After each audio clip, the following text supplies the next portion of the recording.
Masih di Prime Market Highlights, pemirsa, pemerintah Malaysia bersiap untuk membagikan sejumlah dana masyarakat setempat hingga menurunkan harga bahan bakar minyak di bulan Agustus-Desember 2025. Hal ini dilakukan sebagai bentuk penghargaan kepada rakyat atas dukungan terhadap reformasi negara, sekaligus memperingati Hari Kemerdekaan Negeri Jiran. Kabar menyenangkan bagi masyarakat negeri jiran, di mana pemerintah Malaysia berencana akan membagikan uang untuk rakyat hingga menurunkan harga bahan bakar minyak pada bulan Agustus sampai dengan Desember 2025. Langkah ini diambil sebagai bentuk penghargaan kepada rakyat atas dukungan terhadap reformasi negara. Sementara itu, penghargaan ini merupakan kejutan yang telah dijanjikan Perdana Menteri Anwar Ibrahim kepada rakyat Malaysia sejak beberapa waktu lalu, dengan momen yang bertepatan dengan Hari Kemerdekaan Malaysia pada 31 Agustus 2025 mendatang. Nantinya program pembagian uang bertajuk Sumbangan Asas Rahmah atau SARA sebanyak RM100 Malaysia atau setara Rp385.638 akan diberikan satu kali kepada seluruh warga Malaysia berusia 18 tahun ke atas dengan periode pembagian mulai 31 Agustus hingga 31 Desember 2025. Di mana pendistribusian dana dilakukan melalui mekanisme transfer kepada kartu identitas Malaysia atau MyCard tanpa memandang status dan golongan, termasuk mengumumkan cuti tambahan satu hari di tanggal 15 September 2025 atau sehari menjelang Hari Malaysia 16 September mendatang. Adapun pemerintah Malaysia juga akan mengalokasikan anggaran RM600 juta Malaysia untuk program jualan rahmah atau penyediaan bahan pokok murah bagi masyarakat, dengan turut memperluas cakupan kawasan penjualan. Tidak hanya itu, pihak setempat menjanjikan tidak akan ada kenaikan tarif tol di 10 jalan utama dengan bantuan subsidi pemerintah senilai RM500 juta Malaysia. Kemudian menurunkan harga petrol RON 95 menjadi Rp1,99 Malaysia per liter, serta menurunkan tagihan listrik mencapai 14% demi masyarakat negeri jiran. Berbagi sumber, IDEX Channel. Presiden Amerika Serikat Donald Trump mengunjungi kantor pusat Bank Sentral Amerika Serikat, The Fed, pada Kamis sore kemarin waktu setempat. Dalam kunjungan tersebut, selain mengkritisi renovasi kantor The Fed, Trump juga kembali mengingatkan akan pentingnya pemangkasan suku bunga The Fed. Usai mendampingi Chairman The Fed Jerome Powell meninjau renovasi kantor The Fed, Trump menyebut Amerika Serikat semestinya memberlakukan suku bunga yang rendah di antara negara-negara di dunia. Trump menyebut suku bunga rendah akan menumbuhkan sektor properti dengan mendorong kepemilikan rumah khususnya bagi kalangan muda. Meski mengkritisi rencana renovasi kantor The Fed dan meminta The Fed untuk memangkas suku bunga, Trump menyatakan tidak ada dasar yang kuat bagi Jerome Powell untuk mundur dari jabatannya. Menurut Trump, pemangkasan suku bunga lebih penting untuk dilakukan karena akan mendorong pertumbuhan ekonomi di Amerika Serikat.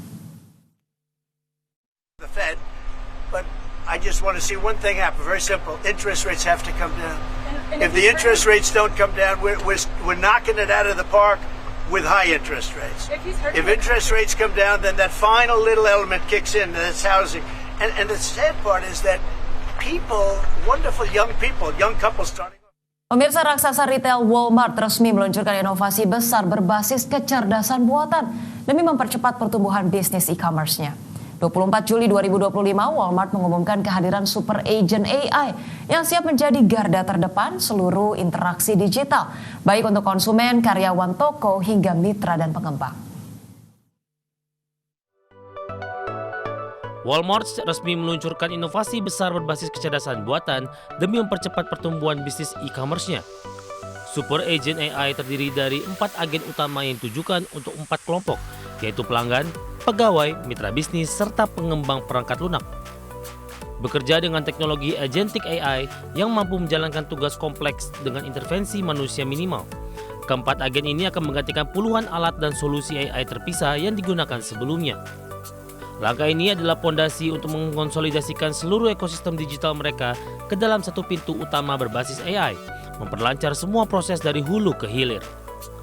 Salah satu inovasi utama di sisi pelanggan adalah hadirnya Sparky, asisten AI generatif pada aplikasi Walmart. Tidak hanya sekadar memberikan rekomendasi produk atau ringkasan ulasan, Sparky versi Super Agent mampu melakukan pemesanan ulang otomatis, membantu merancang acara tematik seperti pesta ulang tahun, hingga merekomendasikan resep dengan memanfaatkan teknologi computer vision untuk menganalisis isi kulkas pelanggan. Layanan kian personal dan efisien, mempercepat proses belanja sekaligus meningkatkan kepuasan pelanggan Walmart. Bagi sumber ADX Channel. Pemerintah China mengambil langkah tegas memperketat aturan lalu lintas seiring meningkatnya penggunaan teknologi smart driving atau bantuan berkendara. Ya, kebijakan baru ini ditujukan untuk menjamin keselamatan jalan dan menetapkan tanggung jawab hukum yang jelas bagi produsen dan pengemudi. Kementerian Keamanan Publik China menindaklanjuti kecelakaan fatal pada Maret 2025 yang melibatkan mobil Xiaomi SU7 yang dalam mode smart driving ketika terjadi tabrakan. Pemerintah mewajibkan produsen melakukan pengujian ketat, verifikasi sistem, dan transparansi mengenai batas kemampuan teknologi serta prosedur keamanan jika gagal beroperasi. Kementerian menjelaskan sistem smart driving saat ini belum mencapai kemampuan otonom penuh dan masih dikategorikan sebagai sistem bantuan pengemudi atau assisted driving. Pengemudi tetap bertanggung jawab penuh termasuk risiko hukum jika kecelakaan terjadi akibat kelalaian saat fitur aktif. China melarang produsen mobil melakukan iklan berlebihan atau klaim palsu terkait kemampuan smart driving. Ini sebagai langkah untuk menghindari kesalahpahaman masyarakat yang mengira kendaraan bisa mengemudi sepenuhnya sendiri, serta mengurangi risiko keamanan dan ekspektasi yang tidak realistis. Bagi sumber ADX Channel. Masih bersama kami di Prime Market Highlights, pemirsa, kita ke informasi selanjutnya. Motorola meluncurkan ponsel baru untuk Lini Edge. Ya, kali ini ponsel yang perusahaan tersebut rilis di pasar Indonesia adalah Motorola Edge 60 Pro, ponsel mid-range yang dijanjikan memiliki fitur sekelas flagship. Motorola meluncurkan ponsel baru untuk lini Edge. Kali ini, ponsel yang akan dirilis perusahaan tersebut di pasar Indonesia adalah Motorola Edge 60 Pro, ponsel mid-range yang dijanjikan memiliki fitur sekelas flagship. Bagus Prasetyo, Country Head Motorola Indonesia, menyatakan bahwa ponsel ini mampu menghadirkan berbagai fitur canggih berkat dukungan Moto AI, model kecerdasan buatan yang dikembangkan perusahaan tersebut.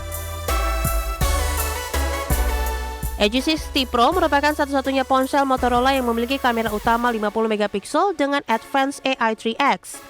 Perangkat ini juga menawarkan kamera ultra wide dan kamera selfie dengan kemampuan super zoom berbasis AI. Untuk mendukung klaim ponsel terbaik, Edge 60 Pro menggunakan layar quad curve 1,5K True Color paling imersif. Selain itu, perangkat ini juga dilengkapi dengan baterai 6000 mAh dan pengisian daya turbo power 90 watt serta pengisi daya nirkabel 15 watt. Ponsel ini juga menawarkan fitur-fitur yang dapat menyederhanakan pekerjaan penggunanya. Rangkaian fitur AI yang ditawarkan mencakup Next Move, Image Studio, Smart Connect, AI Image Studio, AI Powerful, Pay Attention, Signature Style, Action Shot. Dalam peluncuran ini, Motorola juga bermitra dengan sejumlah perusahaan AI, diantaranya Perplexity, Microsoft, dan Google. Dengan begitu, pengalaman AI yang dihadirkan dapat lebih bertenaga dibandingkan ponsel lainnya. Berbagi sumber, ADX Channel.